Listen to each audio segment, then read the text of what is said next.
Right, hello to you all. So in the most recent Emperor video, I spoke fairly extensively about the Emperor's crusade against religious worship, the extremely uncompromising nature of his actions, but I don't think some of what I said was clearly explained, and I should have learned by now that you can never explain things clearly enough, so while something in my head makes total sense, it maybe is not so much so for those who are listening, and this is maybe a shortcoming of mine. Anyway, in some of the passages, I think some descriptions need clarifying further. Now, my ideal solution would be to go back, maybe revise a few things, but that would mean removing a video, re-editing, re-upping something. No one really wants to have to do that. So I hope instead that I can just maybe clarify a few points that were not made as well as I would have liked them to be. So maybe this will become an ongoing format for amending, to just add an addendum after maybe very lengthy videos. 40k can be pretty simple, but it can also get very complex, very philosophical, a lot of semantics. And with the best will in the world, sometimes you can miss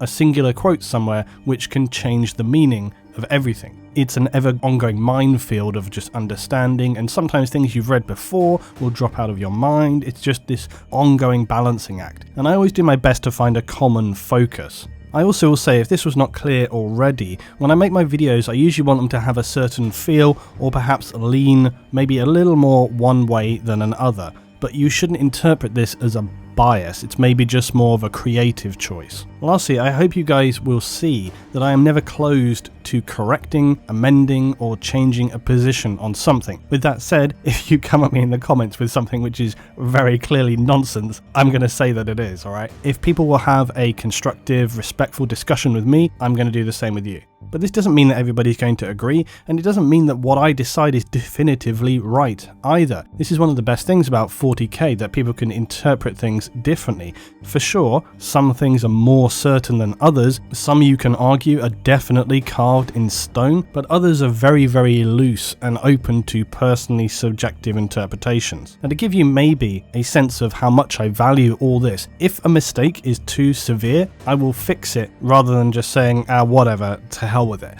You know, in the past, when I was close to releasing the Mechanicum video, it was basically finished. And yet I realised I had to go back and fully re-edit the whole thing because I'd muddled some of the timeline. And this took me several days to fix, anything like 20 hours to get that one done. Another thing is that whenever I'm trying to write up a script or an edit, a core thing is that if it doesn't have whatever I'm talking about doesn't have some kind of reference. So for example, to be clear, my STC video, I mentioned that it was my own speculation, tried to make that very, very clear. But then this can get very complicated itself, because what constitutes a reference? Very often when I see people discussing stuff in, say, Reddit or on a forum or YouTube comments about set in stone facts in air quotes, and people get really, really fired up about these things, except when you then go and actually read and find the reference that they're basing their rant on or whatever, you often find that it's anything but a fact, and more often than not, it's something which is extremely vague and totally open to interpretation. Which is why I always laugh when people say things like, I don't have the reference for it, but I'm sure that I've seen this somewhere. Yeah, it's like, I'm guilty of this myself, but if you can't back it up with a reference, it's not a thing. And if that reference is more than a little shaky, don't be surprised if I or anybody else is more than happy to just dismiss or ignore it. There also has to be the question as to how we may view things which are only mentioned once in a text briefly. Do we take this as being definitive from that point on, or should it only be considered as such when it has been confirmed in other sources multiple times first? That's another personal question to answer, because much of the way we interpret everything in 40k often relies on you trusting the source, and if that source happens to be, say, some crazy hermit in a cave, a misremembered, overly romanticized version, or a figment of something's imagination, or how about just a straight up lie? You know, this doesn't happen by chance, because a lot of what is written is done so with a deliberate sense of plausible deniability, so that later on, if they decide they want to change something, they can do so without everything else becoming a total mess. And this is why I have said forever, things are only canon until they are not. Case in point, Disney Star Wars. So firstly, let's talk about the Emperor's use of extreme violence. Now, it's certainly true to say that this was not an uncommon occurrence for the ongoing future. Yet for me, it was the severity of this with which the Emperor seemed entirely unconcerned that bothered me. However, with that said, it's certainly true that in the greater scheme of things, it could be seen as being appropriate or even necessary. And it is, I admit, certainly open to interpretation if the Emperor is genuinely hypocritical through his description of religious violence, ignoring political violence while acting it out himself. It's more likely that he is simply trying to make an argument, which I said in the video, because he's trying to argue this case without having to explain the primordial truth, which is what he wants to avoid doing for obvious reasons, but the whole point of the primordial truth is why he wants to eliminate religion. So you can kind of see how the whole thing is like this conflicting mess, and he's making a very poor argument that doesn't make a lot of sense on the one hand, and then kind of going against what he's saying and acting it out on the other. And like you say, you can make the moral argument that his overall goal is a higher purpose and it benefits more than it is a negative. But within that context, I'm looking not at the grander picture from our understanding, but just in that specific space at that specific time. And I do feel it's worth reminding that the Emperor is a man who seems entirely unconcerned by disposing of anything as and when it becomes unnecessary or inconvenient for him, the Thunder Warriors being a good example. We have on the one hand this figure saying that he's going to be the saviour of humanity and lead us all into the light, yet at the same time he's committing atrocities left, right and centre that are as bad or worse than those that he's looking to eradicate. And again, we have to assume this is all in the service of some higher purpose, and based on the Emperor's say-so, just taking his word for it. Now, from the YouTube comments in the Emperor video, I'll thank the son of Angron for highlighting that even his own Primarchs would later question the way the Emperor is carrying this stuff out. So this is an excellent quote from the Primarch Angron of the World Eaters, speaking to Leman Russ of the Space Wolves, neither of who are strangers to brutality or an appreciation for bloodshed. But listen to what Angron says. We fight for the same reasons men have always fought for land, for resources, for wealth, and for bodies to feed into the grinders of industry. We fight to silence anyone that dares draw breath and whisper a different opinion from ours. We fight because the Emperor wants every world in his hands. All he knows is slavery, painted in the inoffensive cloak of compliance. The very notion of freedom is a horror to him.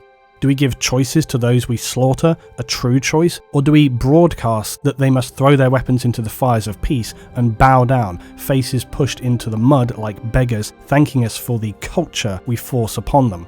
We offer them compliance or we offer them death. For each time I wage war against worlds that threaten the Imperium's advance, there comes another time where I'm told to conquer peaceful worlds that wish only to be left alone. I'm told to destroy whole civilizations and call it liberation. I'm told to demand millions of men and women from these new worlds to make them take up arms in the Emperor's hordes, and I'm told to call this a tithe or recruitment because we're too scared of the truth. We refuse to call it slavery. I'm told to bathe my legion in the blood of innocents and sinners alike, and I do it because it's all that's left for me in this life. I do these things and I enjoy them, but not because we are moral or right or loving souls seeking to enlighten a dark universe, but because all I feel are the butcher's nails hammered into my brain. I serve because of this mutilation. Without it, well, perhaps I might be a more moral man, like you claim to be, a virtuous man. Perhaps I might ascend the steps of our father's palace and take the slaving bastard's head. Now, bear in mind that's coming from one of the Emperor's Primarchs, albeit one who would become a traitor to him, but nonetheless, you can see that there are two different ways of viewing what the Emperor is doing. You can clearly see that his actions raise a few eyebrows, even among those who were literally bred for the sole and singular purpose of waging unending warfare. It's very difficult to dismiss that the Emperor's actions, as I said in the previous video, are not more than a little excessive and certainly considerably dismissive of the suffering of the victims that he is trying to essentially save humanity. It just seems extremely unnecessary. And I don't really accept this argument that it was a necessary thing that he had to do to reach these other goals. What, these people on these worlds who essentially hadn't really done anything other than just disagree, and their punishment is immediate slaughter? That seems incredibly hypocritical to me. But of course, people are going to come back to that old chestnut. The Emperor, he's got his plan, he's got his vision. He understood what was at stake and he was going to achieve that because there was no option to do otherwise. Again, except that you're just taking the Emperor's word for this. The problem for me is that accepting this kind of imposed leadership on others is something that has never sat very well throughout humanity. And it seems that with the best will in the world, it's very hard to accept his unflinching do or die approach. Maybe the stakes were simply much higher than any of us can understand, but let's put a pin in that, because after all, the future is hardly a place of peace and civility. Yet I would only say that if you're trying to make your case that you are the one true leader for mankind, maybe you would do better to convince people of that than just slaughtering those who disagree with you, because that, for me, it's not a very convincing argument. So the next thing I want to address is a bit of a tricky one, so I hope you'll try and follow me on this. And also, not that I think it's especially relevant, but just to be clear for your reference, I'm not a religious person in my own life. So in the video I stated that the Emperor was looking to eradicate religion from humanity, but not because he thought worship itself would fuel the Chaos Gods, because this fundamentally is not how chaos works. Because chaos is empowered, fueled, sustained, however you want to describe it, by our existing natural emotions. Some that are stronger than others and have more impact on the warp, and the severity of associated physical actions may bring any number of strong feelings through not just an individual but also other people around you. And all this is true. This is how the warp primarily functions. So my assertion is that the Emperor was trying to reduce the amount of associated negative actions that may arise from those who worship either directly or indirectly the forces of chaos. Now I say reduce, not destroy. And this starts to get a bit complicated here. Essentially, what you've got to keep in mind is that the warp and its entities are constantly reaching out in very, very small ways. It takes a lot of energy from the warp to physically manifest in real space for a demon or a big action or whatever. Yet this is not the only way the creatures of the warp will reach out and manifest. It's very much a sliding scale of incursion. And I think the best way to explain this is for us to go right back to the beginning, before the Chaos Gods were even properly sentient of what they would become. You have all these shared related feelings swirling around in the warp. Let's just for simplicity say anger, hate, maybe bloodlust, right? When enough of these feelings have pooled, they start to form and coalesce and become eventually what will be Khorne.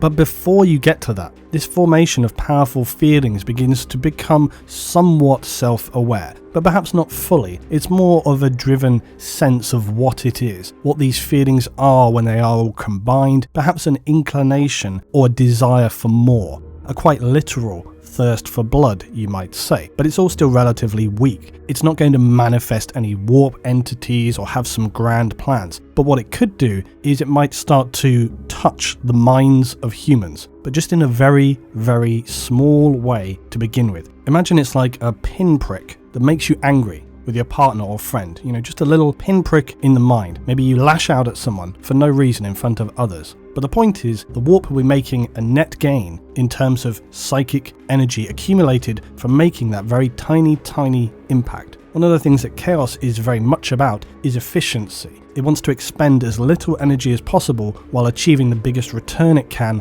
on that investment of psychic energy.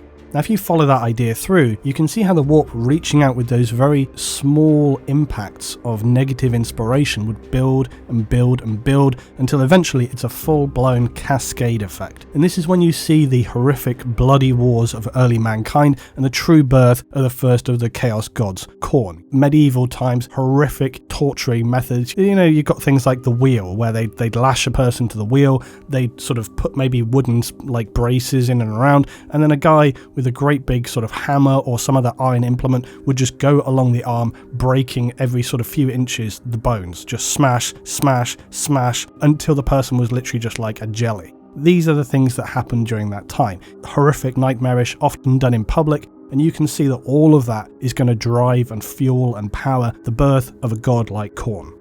So keeping that principle in mind, two questions were coming up again and again. Now the first, why would the Emperor eliminating religion not destroy the Chaos Gods? Well, simply because, as stated, while the gods undoubtedly crave worship, so why wouldn't they want those who are committed to furthering everything they desire? It's already established that they can influence those outside of the warp severely who are not worshippers. So case in point, the Emperor's own Primarchs. I mean, if there was ever going to be representatives of humanity that you would have expected to be not corruptible, it was going to be them. Yet through the entities of the warp reaching out, twisting, manipulating, scheming, they managed to turn what should have been the final stages of the Emperor's Great Crusade, finalizing all the gains he had made and helping him remove some of the pesky worshipping that had been going on throughout the galaxy, undoubtedly some of it that probably leaned very strongly or small way towards the Chaos Gods, perhaps even if they didn't know it. Chaos had reached out, twisted the Emperor's own sons to its own end, and as a result causing a downward spiral of horrific war that would continue to spiral out of control long beyond the conclusion of the heresy, which was of course exactly what the Chaos Gods would have wanted. They didn't want worship gone, they wanted it to continue. They wanted humanity to bathe in its own blood and scheming, its desires and its despair. But as I said in my video, in my opinion, they didn't need worship. They want it, but they didn't need it, because even if the Emperor had been 100% successful, it wouldn't have destroyed the gods, weakened them undoubtedly. But they have demonstrated they're more than capable of influencing and furthering their own needs. But okay, what about then the worship? Because I said it wasn't about the worship, but about the other acts, because that wasn't how the warp worked. Now, this is true, the warp is primarily about emotions, feelings, and thoughts, not the actions of bowing, praying, okay? Not that when I'm talking about the specific action itself. However, and this is perhaps what I didn't make clear enough in the video, there is a lot of semantics at play here. So the argument being that the very act of worship itself fuels and sustains the gods in the warp, that the very act of having faith and worship is a feeling in and of itself that is essentially a separate emotion to contribute to your chosen god. There's meant to be a piece of reference that speaks to this effect, but as yet I haven't been able to find it. I continue searching for it. It's supposed to be in the Liber Chaotica. I haven't been able to find it. So maybe that does exist. Maybe it very specifically states that just purely having worship, whatever, contributes directly to the warp. I haven't found this. If you want to go and find it yourself and bring that back, go for it. But like I say, even then, if it's a one-off singular reference, very subjective, I would say, how much weight you place into that singular reference. So then we come to faith. Now again, you could come to the conclusion that faith is a feeling. You feel your faith for something. Except I don't believe that it is. Now, why do I conclude that? So I guess first you have to think about what we regard faith to be. What is the core constant when we talk about faith? Now again, you could argue that faith is something you feel. You feel it in you. But it depends on what you mean by a feeling. A feeling is defined as something that is a vague suspicion, a premonition, a notion. A feeling is an idea or a belief you have about something but that you're not completely sold on. Or it is very simply an emotional reaction to something.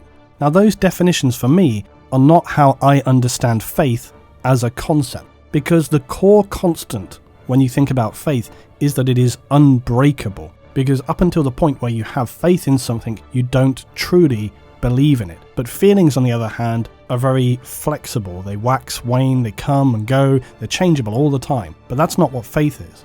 So essentially, when you have a feeling, that can be swayed, it can be changed, it can be moved on about an idea. But once that feeling of an idea becomes a certainty for you, it becomes faith. Faith is the point at which you go from trying to choose between something or to perhaps rationalize it to where you come to an understanding that in your own mind that this is your reality, your belief system. You believe it to your core. Once you've found that faith, it should be unshakable by others or by your emotions.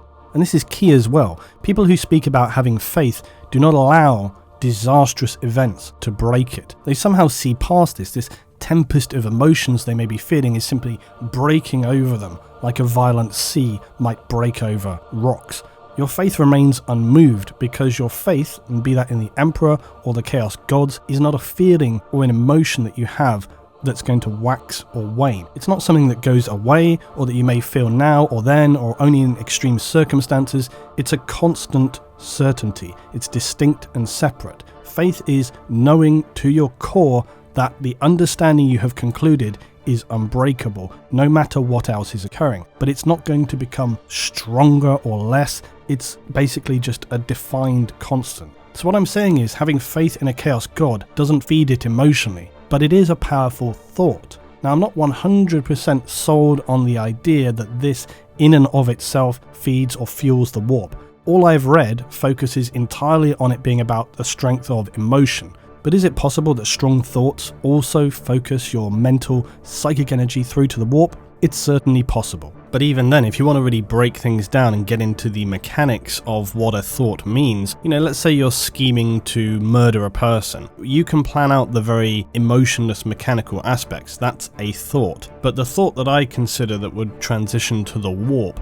is the emotional part of that thought. So it's still related to an emotion. If you were scheming to take like a higher position, you wanted to get a promotion, or you wanted to steal somebody else's job, there are still many emotions happening there which are related to that scheming conspiracy. So even when we talk about this idea of, well, your thoughts, you might well be thinking about doing an action. Usually there's going to be associated connected emotions to that action, which is what you're wanting to do, and that's what's driving things forward.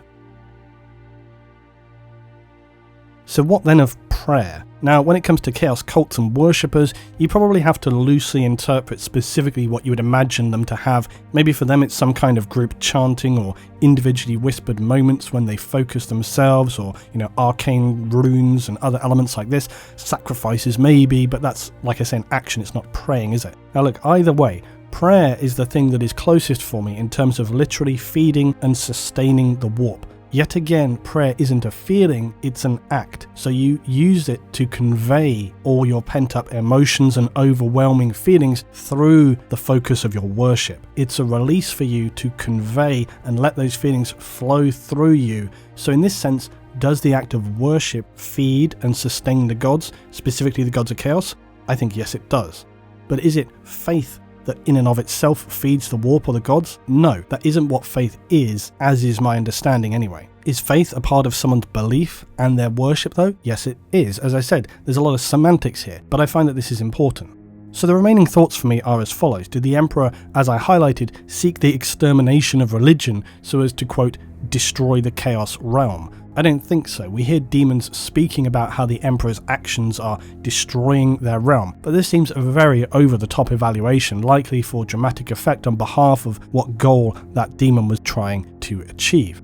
But was the Emperor's war on religion during the Crusade probably having some negative impact on the Chaos Gods and the Warp? Undoubtedly. Did they just step around that problem with almost no issues whatsoever? Absolutely. Because as I said in the video, this idea that the Emperor was going to destroy chaos by removing religion, it seems absurd. It would make them weaken, to be sure, but they've survived for millennia. It seems pretty implausible to me that this would be some kind of hammer to strike them down with. It's way more probable that the Emperor had other plans, but that was unable to realise them, or maybe Chaos was worried about things way further down the line. But the final thought, was the Emperor justified in his war on religion through the imperial truth? Probably. But when you consider that Chaos is continually scheming and reaching out and manipulating whatever they can to suit their own ends in the material realm, it seems like a lot of effort on behalf of the Emperor and his crusade in terms of the human cost for him imposing this imperial truth that the gods just then were going to sidestep, and they ultimately did. So this to me, as I said in my conclusions, is just another misjudgment on behalf of the Emperor, really. He makes this huge effort, I would say very difficult to argue the validity of the slaughter. His own Primarchs are disagreeing with him about how heavy-handed it is. He has this very dismissive attitude to human life, and it's just kind of like a means to an end, and he has this bigger goal which he's reaching towards, and it's going to save everyone, but the cost of that is going to be very high. And then after all of that, all of this kind of grand plan, Chaos is just like, oh yeah, we're just going to step around that and do what we've done forever. And this whole grand plan about getting rid of religion, it didn't really work, it didn't really achieve anything, and the cost to humanity was pretty high. So, whilst the goal overall may have been very lofty, very admirable, I find it very difficult to accept that this was ever going to have the kind of significant impact that it was portrayed that it was going to.